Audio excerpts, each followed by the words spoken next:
ان کا وسیلہ فائدہ دیکھا۔ 1917 میں جب رشیا میں کمیونسٹ انقلاب آیا تو مسلمانوں کے بہت بڑے بڑے سینٹر اجڑ، خاص طور پر بخارا۔ چنانچہ سعودی عرب کی اس وقت کی حکومت نے، یہ حکومت نہیں تھی، وہاں سے آنے والے مہاجرین کو سٹیزن شپ دے کے سعودی عرب میں بسایا، اور آج ان کی 4 5 جنریشن گزر گئی۔ یہ لوگ بخاری کہلاتے ہیں اور اپنے چہرے کی مدد سے پہچان لیے جاتے ہیں، جیسے پاکستان میں جو ہزارہ کمیونٹی پہ ظلم ہو رہا اس کی ایک بڑی وجہ یہ ہے۔ اس کے بعد 1970 میں برما میں بڑے مظالم ہوئے مسلمانوں کو، آج کل پھر ہو رہے ہیں۔ ہماری دعاؤں میں برما اتنا نہیں آتا ہے، آنا چاہیے۔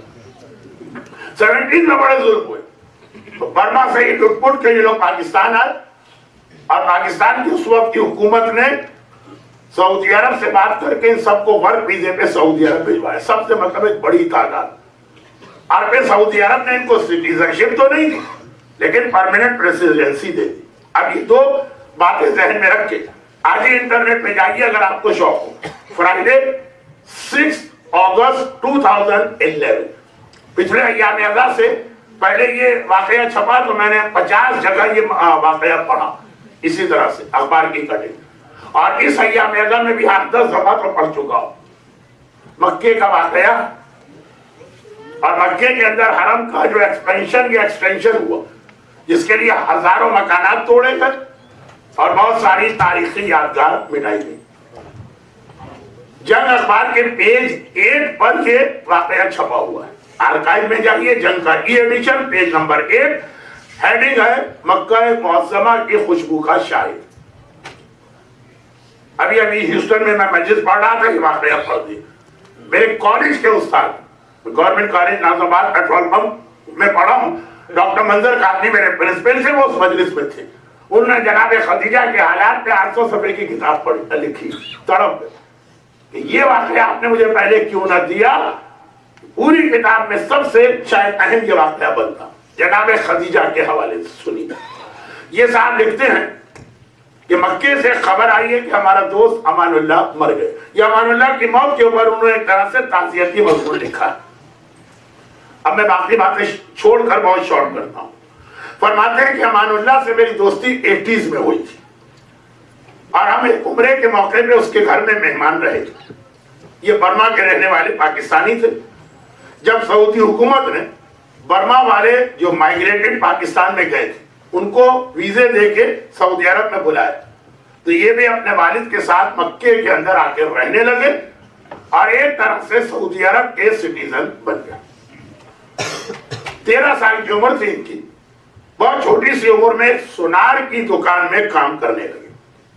پہلے جب یہ ایکسپینشن نہیں ہوا تھا، صفا مروہ جو ہم 7 چکر لگاتے ہیں وہاں سے آپ باہر نکلیے، سامنے چھتا بازار تھا، سوق اللیل، وہ اس کے اسٹارٹ میں صرافہ بازار تھا، پھر کپڑے کی دکانیں، پھر دوسری دکانیں۔ اب کہہ رہے ہیں کہ وہاں پہ صفا مروہ کے پاس، بلکہ صفا بھی نہیں مروہ دوسری پہاڑ، اس کے پاس ایک سونار کی دکان میں ملازم ہو گئے۔ چھوٹا 13 سال کا بچہ، 13 سال کے بچے کا کیا کام ہوتا ہے؟ پاکستان میں ہمارے ایسے بچے کو چھوٹے کہتے ہیں، چھوٹا ذرا پانا اٹھا دینا، چھوٹا ذرا چائے لے آنا، چھوٹے ذرا یہاں پہ مثلا گرد ہے تو کپڑا لگا دینا، یہ میں کام کر رہا ہوں۔ فرماتے ہیں کہ اس پورے صرافہ بازار میں میری دکان کے سامنے ایک بخاری کی دکان ہے۔ وہ لوگ جو 17 کے کمیونسٹ انقلاب کے بعد آئے روزانہ وہ دکان کھول کے تلاوت کیا کرتے تھے۔ پاکستان میں آج بھی بہت سے دکانداروں کا طریقہ، اب ہمارے یہاں کیونکہ تلاوت نہیں آتی ہے تو وہ کیسٹ لگا دیتے ہیں، سعودی عرب میں ہر آدمی تلاوت کرتا ہے۔ پاکستان میں بھی اس کی بڑی پابندی ہے۔ شراب کی دکان بھی جب صبح کھلتی ہے نا تو پہلے وہ گانے کا پہلے وہ قرآن کا کیسٹ لگائے گا۔ ایک دن وہ میری دکان کے سامنے جس کی دکان تھی اس نے مجھے بلایا اور دکان کے کونے کی طرف اشارہ کیا کہ جاؤ جا کے دیکھو وہاں کوئی چیز ہے۔ میں وہاں گیا، کچھ نہیں تھا، ایسی خوشبو۔ اچھا، سعودی عرب میں لوگوں کو خوشبو کا بھی بہت شوق، اور صفا مروہ کے بالکل سامنے پورا بازار خوشبو کا تھا۔ حتیٰ ابھی تک مجتہدین کی کتاب میں آپ دیکھیے ایک مسئلہ ہوگا کہ احرام پہن کر خوشبو سونگنا حرام، اور صفا مروا جہاں ہوتی ہے وہاں اس کے دونوں طرف خوشبو ہی کی دکانیں ہیں کہ اگر آپ صحیح کریں گے صفا مروا 7 چکر تو خوشبو ناک میں آئے گی. خوشبو سے بچنا ہے تو یہ نہ کریں تو آپ کا عمرہ اور حج غلط ہے. تو ایک مسئلہ آتا ہے مجتہدین کی کتاب میں کس کا کیا کیا جائے. خیر میں اس وقت مسئلے تو بتا نہیں رہا ہوں. تو سعودی عرب میں لوگوں نے دنیا بھر کی خوشبوئیں سونگھی ہوتی اور پوری دنیا میں جو خوشبو بھی کہیں بنتی ہے سب سے پہلے سعودی عرب میں کنٹینر پہ کنٹینر بھر کے منگوائی جاتی ہے. لیکن یہ فرماتے ایک ایسی خوشبو تھی, بزرگ دکاندار نے بلایا کہا میری دکان کے کونے میں جاؤ وہاں دیکھو کوئی خاص چیز ہے. میں گیا, کچھ نہیں, صرف ایک خوشبو تھی. اور ایسی خوشبو کہ اتنی دل فریب مسرور کن بہترین خوشبو میں نے زندگی میں نہیں سونگی. میں واپس آئے, دکاندار نے پوچھا کیا دیکھا, میں نے کہا کچھ نہیں, دکان ہے. البتہ ایک عجیب خوشبو وہاں پر. مالک نے کہا کہ میں بھی یہی چیک کرنا چاہتا ہوں. آج دکان کا وہ حصہ ذرا ٹوٹ گیا تھا اور میں اس کو ٹھیک کرنے جا رہا تھا تو زمین اور ٹوٹ گئی اور یہ عجیب و غریب خوشبو نکلی. تو مجھے شک ہونے لگا کہ یہ مجھے دھوکہ ہو رہا ہے کہ واقعی خوشبو ہے. تو میں نے ری کنفرم کرنے کے لیے تمہیں بلایا. ختم بات, خوشبو سونگی اور واپس اپنی دکان میں آ گیا. ابھی میں آ کے بیٹھا ہوں, خوشبو سونگے میں آدھا گھنٹہ بھی نہیں ہوا ہوگا کہ میری دکان کا اصل مالک آ گیا جہاں میں کام کرتا ہوں, عرب. اس نے کہا کہ بیٹا میرے بچے جوان ہو گئے, سب پروفیشنل بن گئے, کوئی ڈاکٹر, کوئی انجینئر, کوئی پائلٹ, اب یہ دکانداری نہیں کرنا چاہتے. تو آج سے یہ دکان اس طرح سے تیری ہے کہ ساری دکان تیری ہے, کام تو کر, جو پروفٹ ہوگا آدھا تیرا آدھا میرا. دیکھتے دیکھتے 13 سال کا بچہ کروڑ پتی بن گیا. جو چھوٹے کے طور پہ $1 پہ کام کیا کرتا تھا, دکان کا مالک اور پروفٹ میں آدھے کا مالک. اور پتا چلا کہ یہ دکان میں جو سونا ہے اس کے 3 ورک شاپ, 3 کارخانے, وہ بھی اس نے مجھے دے دی. اور جتنا اس میں سونا تھا, ہمارے یہاں پاکستان میں گرام اور تولے کے حساب سے ہوتا ہے, سعودی عرب میں من کے حساب سے ہوتا ہے, من اور سونا, وہ مجھے دے دیا گیا. اب جو بھی مجھے دیکھتا ہے حیران ہوتا ہے, 13 سال کا بچہ بیٹھے بٹھائے, بھائی جیک پاٹ بھی جس کا لگتا ہے تو اس نے ایک ٹکٹ خریدا ہوتا ہے لاٹری کا, اس نے تو کچھ بھی نہیں کیا, بیٹھے بٹھا. اب یہ خود بھی حیران ہے, لیکن صرف ایک چیز سمجھ میں آتی, ادھر میں نے خوشبو سونگی اور ادھر آدھے گھنٹے میں میری تقدیر پلٹی. اب ہر سال اتنا اس کے پاس پیسہ تھا کہ ملینز آف روپے تو یہ خالی زکات میں نکالا کرتا تھا. اب ہوا یہ, اب یہ لکھ رہا کہ جب صفا مروا کے پیچھے, بالکل اینڈ میں آ گیا میں, صفا مروا کے پیچھے, صفا مروا میں اسٹیمپیڈ ہر سال ہونے لگا. شیطانوں کا اسٹیمپیڈ تو مشہور ہو گیا ہے کیونکہ ٹی وی پہ آتا تھا, اس سے زیادہ خطرناک صفا مروا کا تھا. تو حکومت نے ایکسٹینڈ کرنا چاہا اس علاقے کو, ساری دکانیں سارے مکان توڑے. جب وہ ایکسٹینشن ہونے لگا تو امان اللہ کی دکان بھی اس میں آ گئی, اس 13 سال کے بچے. حکومت نے یہ دکان لے لی اور اس کے بدلے میں اس سے 3 بہت ہی عالیشان دکانیں حرم کے بالکل سامنے جو بڑے بڑے سب پلازا بنے, انٹرکون ہوٹل, ہلٹن ہوٹل, زمزم پلازا, اس میں 3 بڑی شاندار دکانیں جن میں سے ہر ایک کی اپنی ویلیو ملین آف سعودی ریال میں تھی, وہ مجھے دے اس دکان کے بدلے میں جو مجھ سے چھین لی گئی. اور پھر یہ دکانیں آہستہ آہستہ توڑی گئی. پہلے میری دکان ٹوٹی, اس کے بعد وہ دکان جس میں نے خوشبو سونگی. جب یہ دکان توڑی گئی تو اس کے نیچے سے حضرت خدیجہ کا گھر نکل آیا. وہ گھر جو 1400 سال سے دنیا کی آنکھوں سے پوشیدہ تھا, وہ گھر, اس کے ستون, اس کے کمرے, حتی انٹرنیٹ پہ بھی اس گھر کی کچھ تصویریں آئی, وہ پورا گھر نکل آیا. تو پتا چلا کہ اس دکان کے نیچے حضرت خدیجہ کا گھر تھا. اس گھر سے آنے والی خوشبو 1 سیکنڈ کے لیے میری ناک میں آئی تھی. تو 13 سال کا یتیم بچہ سعودی عرب میں ملین آف ڈالر کی 3 دکانوں کا مالک بنا, سونے کے 3 ورکشاپ کے کارخانوں کا مالک بنا. منوں کے حساب سے اس کو سونا ملا. اچھا یہ گھر میں نے بہت پہلے دیکھا تھا جب یہ دکانیں نہیں بنی تھی, پھر وہ ماحول بھی دیکھا جب یہ بازار بن گئے. اب دوبارہ میں دیکھ رہا ہوں جب یہ بازار ٹوٹ گیا. میں اپنے حج کے ساتھیوں کو ہمیشہ وہاں پہ لے جاتا تھا, پہلے بھی جب دکان بن گئی تھی تب بھی, اور جب دکان ٹوٹ گئی تب بھی. اور اتنے لوگوں نے میرے ساتھ جو حج یہاں کی زیارت کی ہے سب کا اس چیز پہ اتفاق ہے.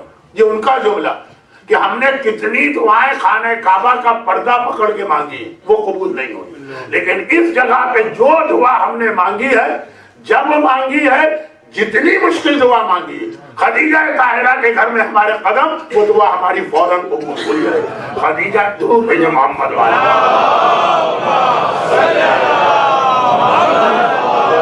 خدیجہ طاہرہ جن کا وسیلہ اللہ کو آج بھی اتنا پسند ہے. یہ جملہ تو تمام مسلمانوں نے لکھا ہے، شیعہ اور سنی، کہ مکے کی سرزمین پر خانہ خدا کے بعد سب سے افضل جگہ حضرت خدیجہ کا گھر ہے. وہ ساری امت کی ماں کے وسیلے سے ملک معصوم نے کہا خالی ماں کے قبر پہ جا کے دعا مانگو، چاہے ان کا وسیلہ نہ بھی دو، ماں کے قبر پہ جانا تمہاری دعائیں قبول کرتا. تو اگر کبھی آپ کو بڑی کوئی پریشانی ہو، کوئی بڑی مصیبت ہو، کوئی ناممکن کام ہو، کوئی مرنے والا مریض ہو، جیسے یہاں کچھ بیماریاں ہیپیٹائٹس سی ہے، ایڈس ہے، مثلا میں مثال دے رہا ہوں، خدیجہ طاہرہ کے گھر پہ جا کے دعا مانگی. مکے کے پرانے رہنے والے آج بھی آپ کو بتا دیں گے کہ اس جگہ پہ جناب خدیجہ طاہرہ کا مکان تھا، اس لیے کہ جب وہ سب توڑا گیا تو وہاں الیکٹرک پول لگائے گئے. اور سمجھدار لوگوں نے اسی وقت کاؤنٹنگ کر لی تھی کہ مروہ پہاڑی سے کتنے پول کے بعد جناب خدیجہ کا گھر آتا. تو باقاعدہ یہ ایگزیکٹ اور بالکل ایکوریسی کے ساتھ اس کا لوکیشن میں بتا رہا ہوں. جیسے آج کل نجف سے کربلا جو لوگ پیدل جاتے ہیں، یہ سارا سفر پولز کے ذریعے طے ہوتا. ہر پول کی نمبرنگ ہے، اتنے پول کے بعد پہلی رات آئے گی، اتنے پول کے بعد. تو یہ بہت پہلے ہم لوگوں نے مکے میں یہ خیال رکھا تھا. جناب خدیجہ طاہرہ اس سلسلے کی پہلی خاتون بن رہی ہیں جو فاطمہ زہرا کی ماں ہے اور ساری امت کی ماں ہے. اور وہاں سے لے کے نرجس خاتون تک آغا خمینی کے مشہور استاد آغا عبدالکریم حائری کا جملہ، ایک بہت بڑے ہمارے مرجع ہیں عبدالکریم حائری. اور آئی پریٹی شیور کہ آنے والے چند سالوں میں آپ یہ نام بہت دفعہ سنیں گے. کیوں؟ 1341 ہجرہ قم کا حوضہ علمیہ بنا. نجف کا حوضہ 1000 سال پرانا، قم کا حوضہ صرف 95 یا 94 ایئرز اگو. 1341 تو 1441 میں اس کی 100 سالہ سالگرہ منائی جائے گی. یہ 1434 چل رہا ہے، 1434 چل رہا ہے، 1441 5 سال. اتنا آپ نام سنیں گے. یہ حوضہ کس نے بنایا؟ عبدالکریم حائری. عبدالکریم حائری کون؟ ایک ہوتا ہے مجتہد، ایک ہوتا ہے مرجع، اور ایک ہوتا ہے اتنا بڑا عالم کہ جس پہ ہاتھ رکھ دے وہ مرجع بن جائے. ان کے اسٹوڈنٹس میں Imam Khomeini top of the list. ان کے اسٹوڈنٹ میں آغا گل پائیگانی جن کی ہم نے تخلیق کی. ان کے اسٹوڈنٹ میں آغا عراقی ہیں جن کی تخلیق کی گئی. ان کے اسٹوڈنٹ میں آغا مرشی نجفی ہیں جو خود ایک مرجع تھے اور جن کی لائبریری آج بھی قم کے اندر ایک بے مثال لائبریری. تو اتنے مرجع ان کے اسٹوڈنٹ تھے. عبدالکریم حائری شاہ ایران کے زمانے قم کے اندر ایک چھوٹا مدرسہ چلانا مشکل تھا، انہوں نے حوضہ اسٹیبلش کیا. یہ کہتے ہیں، اب چونکہ میں پورا سلسلہ تو نہیں پڑھ سکتا، خدیجہ اول، نرجس خاتون آخر، اور اس کے بیچ میں پھر 11ویں امام کا ذکر. نرجس خاتون کی شادی کس سے ہوئی؟ 11ویں سے. یہ ہماری کل کی مجلس جو 11ویں امام کے حوالے سے، ڈائریکٹ میں 11ویں پہ جاؤں گا، لیکن یہ آخری جملے فرماتے ہیں کہ ہم لوگ سامرہ میں رہتے تھے. ہماری شیعہ تاریخ میں بہت بڑے مرجع گزرے. آقا شیرازی، بزرگ شیرازی، ویسے تو شیراز میں رہنے والا ہر آدمی شیرازی، جنہوں نے تمباکو حرام ہونے کا فتویٰ دے کر برٹش امپیریلزم کے راستے کو روکا تھا عراق کے اندر، ایران کے اندر، عراق اور ایران کہ آج سے یہ تمباکو حرام. خیر، ان کے زمانے میں حوضہ سامرہ میں تھا اور عبدالکریم حائری ان کے اسٹوڈنٹ. کہہ رہے ہیں کہ ایک دن ہم لوگ اپنے استاد کے پاس پہنچے، شام کا وقت تھا، گرمی بہت تھی، چنانچہ ہم لوگ مکان کی چھت پہ جا کے بیٹھے. آغا افشارقی آئے. معلومات کم ہوتی ہیں تو بلا وجہ کے لوگ اعتراض کرتے ہیں. ایک اعتراض یہ ہوتا ہے کہ پہلے تو ایک ہی مرجع ہوتا، یہ اب یہ 2 4 کیوں ہونے لگے؟ غلط. پوری شیعہ تاریخ میں شیخ طوسی کو چھوڑ کر کوئی زمانہ ایسا نہیں گزرا کہ ایک وقت میں ایک مرجع ہو. ہمیشہ کم سے کم 2 رہے.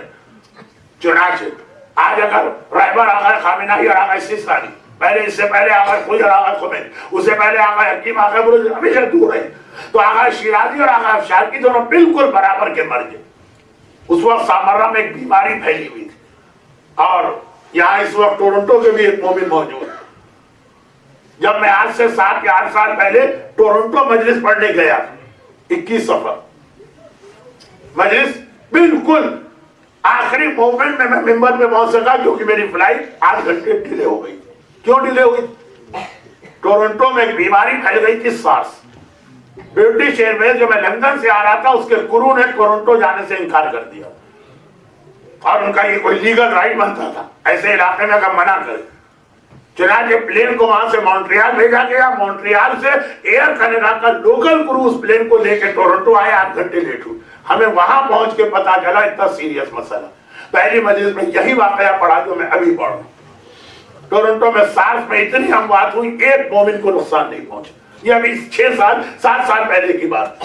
تو خلاصہ یہ کہ اصل واقعہ یہ کہ عبدالکریم حائری مرجے نہیں ہے، مرجے گر۔ وہ اپنے اسٹوڈنٹشپ کے زمانے میں اشتہاد کی کلاس میں پڑھ رہے ہیں آغا افشار کی، جیسے آغا خوئی آغا خمینی سے ملنے گیا، جیسے آغا سیستانی آغا خامنہی سے ملنے گیا، جو ایک لیول کے مرجے ملنے آ رہے ہیں۔ اور ہمیں دیکھا، اور دیکھنے کے بعد غصے کے عالم میں کہا کہ تم لوگ کس بات کے عالم؟ تمہیں قوم کی خدمت کرنا، ان کے پرابلم کو سالو کرنا۔ ہم نے گھبرا کے کہا لیکن آپ کے اس جملے کا مطلب کیا؟ ہم نے کہا منع کیا، کہا کہ اتنے سارے پورے شہر میں بیماری پھیلی، ہر مہینے سے 10 جنازے روزانہ اٹھ رہے ہیں، صاحبان ایمان کا نقصان ہو رہا، تمہیں ان کی مدد کرنا۔ ہم نے کہا کہ ہم کوئی ڈاکٹر نہیں، ہم کیا مدد کریں؟ کہا ڈاکٹر اپنا کام کرے گا، تم اپنا کام کرو، جاؤ اور جا کر انہیں خاص عمل بتاؤ۔ یہ زیارت عاشورہ آج کل بہت عمل کے طور پہ مشہور و پاپولر ہے، مگر ایک بات سن لی، زیارت عاشورہ جس طرح ہم پڑھتے ہیں اس سے زیادہ بینیفٹ والی ہے۔ وہ کیا؟ وہ یہ کہ انہوں نے کہا کہ روزانہ زیارت عاشورہ پڑھو جناب نرجس خاتون کے نام سے، اور امام زمانہ سے کہو مولا میں آپ کو اپنی ماں کا واسطہ دے کر، آپ کی ماں، میں آپ کو آپ کی ماں کا واسطہ دے کر یہ زیارت عاشورہ پڑھ رہا ہوں۔ ہر غیرت مند بیٹا ماں کا نام سن کے تڑپ اٹھتا ہے، امام زمانہ کسی کی مدد کو آئیں کہ نہ آئیں، اس کی مدد کو ضرور آئیں گے جو نرجس خاتون کا نام لیتا ہے۔ نرجس خاتون کا وسیلہ زیارت عاشورہ پڑھنا اور نرجس خاتون کا نام لے کے پڑھنا ہو۔ ہم نے جا کے سامرہ میں اپنے مومنین کو بتایا، عجیب بات، سامرہ کے اہل سنت بھائی آگے پوچھنے لگے کہ بھائی تم لوگوں نے کیا جادو کیا ہے؟ ایک محلے میں مکس رہتے ہیں، بیماری آ رہی، 4 گھر تک پہنچی، 2 گھر چھوڑے، پھر 2 گھر پہنچی، 3 گھر چھوڑے، پھر 5 گھر پہنچی، پھر 1 گھر چھوڑا۔ یہ تو لگ رہا ہے کہ جیسے کسی نے ایک لائن ڈرا کر کے ان گھروں کو اس بیماری سے بچایا ہے۔ اب انہیں ہم کیا بتائیں؟ نہ وہ امام زمانہ کو جانے، نہ وہ نرجس خاتون کو پہچانے۔ تو فاطمہ زہرا کی ماں خدیجہ سے لے کر امام زمانہ کی ماں نرجس خاتون تک، یہ ساری خواتین جن کا میں نے نام لیا، آمینہ بنت وہب، فاطمہ بنت اسد، خدیجہ بنت خویلد، فاطمہ زہرا، شہر بانو فاطمہ بنت حسن مجتبیٰ، ام فروہ، ام حمیدہ، نجمہ، سبیکہ، سمانہ، حدیثہ، نرجس خاتون، ان کے نام لے کے اپنے پرابلم سالو کرائیے۔ آپ دیکھیں گے کتنے ناممکن کام اگر توہین نہ ہو تو اگلا جملہ کہہ دوں، کیسے کام جو امام کے نام سے بھی اتنے جلدی دور نہیں ہوتے، ان کی ماں کے نام سے دور ہو جاتے ہیں۔ مگر نرجس خاتون کو جو اللہ نے اتنا بڑا اسٹیٹس دیا تو ان کی قربانی بھی تو دیکھیے نا۔ امریکہ کی سٹیزن شپ لے کے یہاں کے ماحول میں کھو جانے والے، خدیجہ کی قربانی بھی دیکھیں اور نرجس کی قربانی بھی دیکھیں تو میری بات مکمل ہوگی کل انشاءاللہ۔ آج بہت لمبی بات ہو گئی، بلکہ جملے پہ بات روک رہا ہوں۔ نرجس کی قربانیاں بھی تو دیکھیں نا، کتنا بڑا امتحان نرجس خاتون نے دیا، جنہیں اللہ نے میرے 7ویں امام کے لیے پیدا کیا۔ 2 بڑے عجیب نکاح کے ذریعے، ایک نکاح آسمان پر ہوا جو اللہ نے پڑھایا علی اور فاطمہ، اور ایک نکاح عیسیٰ نبی اور رسول خدا نے پڑھایا نرجس اور حسن عسکری کا، جس کا بیان کل آئے۔ مگر اتنی قربانیاں تھیں، اور خدیجہ کی قربانیاں بھی، عرب کی ملکہ، احسان کے اسلام پہ سب کے احسانات کا رسول کہتے میں نے بدلہ دے دیا۔ خدیجہ کے احسان کا بدلہ نہیں دے سکتے. ایک جملہ اور سن، ازواج رسول اس میں خاص طور پہ حضرت عائشہ کا جملہ ہے. رسول رحمت للعالمین، رسول صاحب خلق عظیم. بہت لمبی آپ کی مجلس ہو گئی، بہت معذرت، بس آخری جملے میں سائد پر آ رہا ہوں. رسول بہت نرم دل ہے، یہ قرآن کہہ رہا ہے، لیکن ایسا اس کو غصہ نہیں آتا. جب آتا ہے تو پھر یہ غصہ جو ہے ایسے آدمی کا جسے کبھی غصہ نہ، اس کا غصہ اس کا جلال. ازواج رسول کہتی ہیں کہ رسول کو غصہ بہت کم آتا، لیکن جب آتا ہم میں سے کسی کی ہمت نہیں تھی رسول کے سامنے جانے کی. پھر ہمیں طریقہ پتا چل گیا رسول کا غصہ ٹھنڈا کر دیں، کتنے ہی جلال میں کیوں نہ ہو. خدیجہ کا نام لے دو تو گویا پیغمبر بھول گئے کہ کیا بات چل رہی ہے. اب ذکر خدیجہ شروع ہو، خدیجہ کے احسانات شروع ہو. خدیجہ نے اس وقت میرے ساتھ وفاداری کی، خدیجہ نے اس وقت میری قوت کی، خدیجہ نے اس وقت میری مدد کی. اور یاد رکھی ابھی اعلان غدیر نہیں ہوا تھا تو اتنی دشمنیاں ڈیولپ نہیں ہوئی تھی. آپ مسلمان بھی جو مکے سے آئے ہر ایک خدیجہ کے احسان کا تذکرہ کرتا ہے. ہمارا آقا ہم پہ ظلم کرتا تھا، خدیجہ نے ہمیں خرید کے آزاد کیا. ہم پر اتنا قرضہ تھا، خدیجہ نے ہمارا قرضہ ادا کیا. ہم بھوکوں مر رہے تھے، خدیجہ نے ہمارے خاندان کے لیے کھانے کا انتظام کیا. ہماری بیٹی کی شادی نہیں ہو پا رہی تھی، خدیجہ ہر مکے والا خدیجہ کا احسان بتا رہا. تو جو لوگ نئے مسلمان ہوئے اور یہ زیادہ ہو گئے، خدیجہ کا نام سن رہے ہیں، خدیجہ کا نام سن رہے ہیں. خدیجہ کا نام غلام بلال سے لے کر آقا رسول اسلام تک خدیجہ کی تعریف ہر ایک کر رہا ہے. یہ مسلمان طرف کے آتے تھے نئے مسلمان. یا رسول اللہ، ہم نے اپنی ماں خدیجہ کو نہیں دیکھا ہے مگر اتنا ذکر سنا ہے، اتنا ذکر سنا ہے. ارے ہم کیسے خدیجہ کی زیارت کریں، ہم خدیجہ کے احسان کا بدلہ کیسے دیں. پیغمبر نے کہا ٹھہر جاؤ، اللہ کو انتظام کرے گا. ایک صبح کو پیغمبر مسجد میں اس حالت میں داخل ہوئے کہ گود میں ایک بچی کو لے کے آ رہے ہیں اور کہہ رہے ہیں اللہ نے ابھی میری فاطمہ کے ذریعے مجھے یہ بیٹی عطا کی ہے جو اتنا علی سے مشابہ ہے کہ میں نے اس کا نام ہی زینب رکھ دیا ہے، جو باپ کی زینت ہے، جو باپ کی زینت ہے. میں نے اس کا نام ہی زینب رکھا. اور یہ میری بیٹی حاضری مسیل و خدیجہ، یہ خدیجہ کی طرح ہے جو اللہ نے مجھے دی ہے، اسے دیکھو اور خدیجہ کو یاد کرو. گویا پیغمبر یہ بتا رہے ہیں کہ خدیجہ کے جتنے احسانات ہیں اگر ان کا حق ادا کرنا ہے زینب کی خدمت کرو. لیکن نہیں، شاید یہ بھی بتا رہے ہیں، شاید یہ بھی بتا رہے ہیں کتنا ہی بے غیرت بیٹا ہوگا، کتنا ہی بے حیا بیٹا ہوگا، کتنا ہی ظالم بیٹا ہوگا، چلے ماں پہ توجہ بھی نہ دے لیکن ماں پہ ظلم کوئی نہیں کرے گا. یہ زینب خدیجہ جیسی ہے. اب اس کی چادر چھیننا ایسا ہے جیسے تم نے خدیجہ کے سر سے چادر چھینی. اس کے بازو میں رسی باندھنا ایسا جیسے تم نے اپنی ماں خدیجہ کے بازو میں رسی باندھا. اسے بازاروں اور درباروں میں لے جانا ایسا ہے جیسے تم اپنی ماں کو بازاروں اور درباروں میں لے گئے. پیغمبر کو یہ یاد دلا رہے اور امت نے زینب کے ساتھ کیا کیا. کل کی رات، آنے والی کل کی رات زینب کی مدینہ واپس آنے کے مسائل پڑھے جائیں گے. کل کی رات زینب کی مدینہ آمد ہے. مگر ایک جملہ ابھی سے سن لیجیے، جب زینب مدینہ آئی تو مدینے کی عورتوں نے اور مدینے کے مردوں نے تو ایسی چیزیں دیکھی اور سنی کہ حیران ہو کے سوال کر رہے ہیں کیسے ہو گیا. جب زینب مدینے سے گئی تھی، جب زینب مدینے سے گئی تھی اور جب زینب مدینے سے آئی، ایک چیز تو یہ دیکھی کہ سارا سر زخمی ہے اور سارے بال خون سے سرخ ہیں. اور دوسری چیز زینب کا چہرہ زخمی ہے، زینب کے چہرے کی کھال کٹی ہوئی ہے، زینب کے چہرے پہ بھی ایک زخم ہے. اور یہ زخم جہاں سے مجلس کے آغاز میں مختار نامہ پڑھا گیا وہیں پہ لا کے مجلس ختم کروں. یہ زخم کہاں سے آیا یہ مختار نامے میں پتا چلا. جب غولی کو گرفتار کر کے لایا گیا تو مختار نے پوچھا یہ بتا کربلا میں تو نے کیا کیا تھا. غولی نے کہا اے حاکم میں شام غریبہ ذرا دیر سے آیا، میرے ساتھی پہلے جا کے مال و اسباب لوٹ چکے تھے. جب میں اہل بیت کے قریب گیا میں نے دیکھا سارا سامان لوٹ لیا گیا. میرے لیے کچھ نہیں ہے. میں گھبرا گیا, کیا میں خالی ہاتھ جاؤں گا؟ میری نگاہ پڑی ایک ننھی سی بچی کے کان میں بہت ہی معمولی سے گوشوارے. اور جب کوئی یہ گوشوارے چھیننے جاتا, بچی جلدی سے گوشوارے چھپا لیتی اور کہتی ہے میرا بابا تو چلا گیا, یہ اس کی یادگار و تحفہ ہے, اسے میرے پاس چھوڑ دے. اتنے معمولی گوشوارے یہ بچی کی فریاد سن کے ہر ایک چھوڑ دیتا.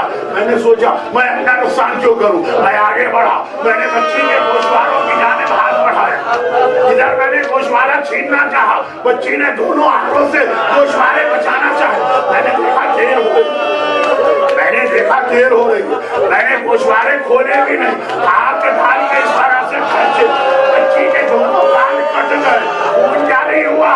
بچی نے خوراک کو لے کے فریاد کی, چچا پاس ذرا آگے اپنی سکینہ کو بچا. اور پھر آخری منظر میں نے دیکھا, ساری بیویوں کی چادر چھن گئی, ساری سرکاریوں کی چادر چھن گئی ہے, مگر چادر زینب پہ کسی نے ہاتھ نہیں ڈالا.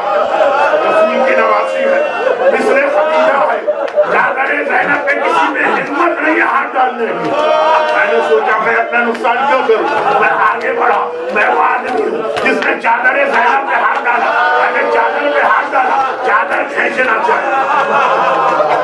بولی کون تھا؟ 25 سال کا فوج کا طاقتور سپاہی. زینب کون ہے؟ 55 برس کی ایک ضعیف بڑھیا, ایک ضعیفہ.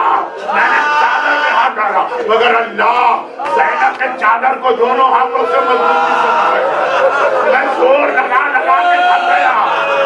شیر خدا کی بیٹی ہے, فاتح خیبر کی بیٹی ہے, وہ زینب کی چادر نہ چھین سکا.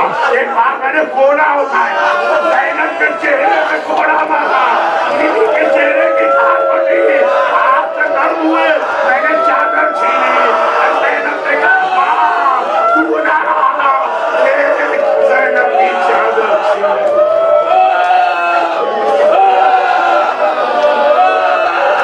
خدا بندہ اپنی اپنی عاشق شریفۃ الحسین ام المصائب ثانیہ زہرا مثل خدیجہ زینب کبریٰ کے مصائب کا واسطہ.